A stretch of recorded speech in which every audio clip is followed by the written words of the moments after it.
Hello, I'm here today to talk to you about the four horsemen of the apocalypse. Obviously, this is inspired by Pestilence. Problem is, there are three other horsemen that are being ignored. Now, Pestilence rides in on a white horse and spreads pestilence, which would be plague, a fatal plague. I'm not going to touch whether or not COVID's, quote, fatal with a 20-foot pole. That's not the point. The point is I'm calling it pestilence in this situation. The four horsemen appear most famously in the book of Revelations by John of Patmos, I believe John the Baptist. But it also showed up. They showed up in the Old Testament's book of Ezekiel and the prophetic book of Zechariah, where they're called the punishments of God. Revelation 6 mentions the God's right hand holding the seven seals, and the Lamb or the Lion of Judah break the seals. But these stories appear outside the Judeo-Christian Bible, and they go back a long, long way. Pestilence is what we seem to be dealing with right now. And the fact that most of you probably recognize what one of these is, or is supposed to be, makes you realize that it's happened before. But by focusing only on illness, we're going to ignore the other issues that bring about the end of the world. To include famine. Well, famine rides a black horse. And that's hunger, basically. No food for anyone. Now, if we shut down society and don't let people go to work, there won't be food to eat. And, you can say you can go to the grocery store and buy it, but the grocery store doesn't magically have food. Someone has to raise that cow, has to milk it or slaughter it. They have to feed it, then package it, ship it. To put a meal on your table that you prepare yourself that you bought at the grocery store takes over 100 people to do.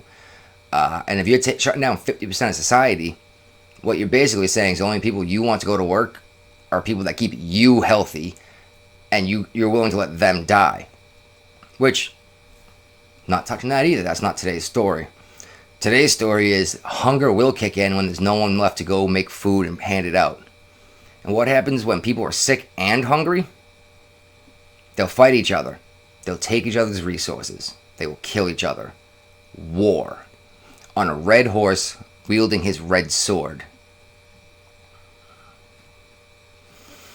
I don't know why, but focusing so much on pestilence lately when it's 99.9% survivable, and yes, this is exactly the point, is it leaves people injured. It leaves people with lung diseases, heart issues, brain issues, makes them less capable of work.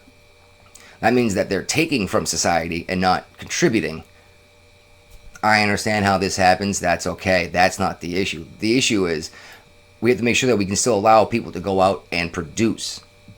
If we don't, hunger will kick in, and then someone will kick in your front door with a shotgun in their hands to take the food that you've been storing up because you thought you were a smart a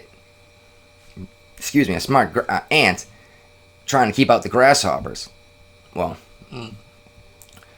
remember, praying mantis are grasshoppers, and they'll take another bug's head right off with its bare hands. Because when that grasshopper shows up at your door, he's going to have a shotgun.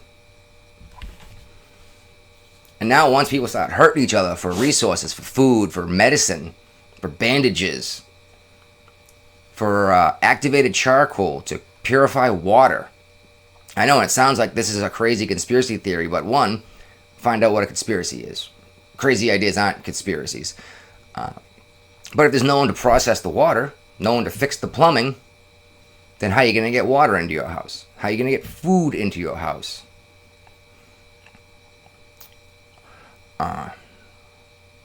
Now you got people with shotgun wounds that might survive the gunshot, but they're dealing now with sepsis and all sorts of nasty diseases that they're going to get from infection, and now they have no medicine to get either, which will bring upon the pale horse, death,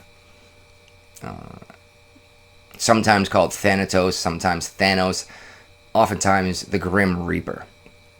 Because you think that 100,000 people dying in the United States is a lot of people? Just a heads up, more people died in car accidents last year. More people died falling down the stairs in the last week in the United States than died all month of COVID. Now, I'm not saying that makes it okay. I'm just saying that if we put too much stock into this, that these other issues will come to blight. Now all of a sudden you got people killing each other for food and band-aids, dying of infections, gangrene, sepsis, giardia even, because they're drinking bad water. These are things we need to be concerned about. Society can break down, and it doesn't take much. Once it gets to a certain point, it doesn't take much to completely collapse, realistically. You get enough people hungry, they're going to do what they got to do to feed them families. Just, I don't know. I guess just make sure you flip that coin over and inspect the other side before you determine its value. Because you might be the one who has a shotgun pointed at your face because you have food. I hope you have one to defend your home too. Good luck all. God bless.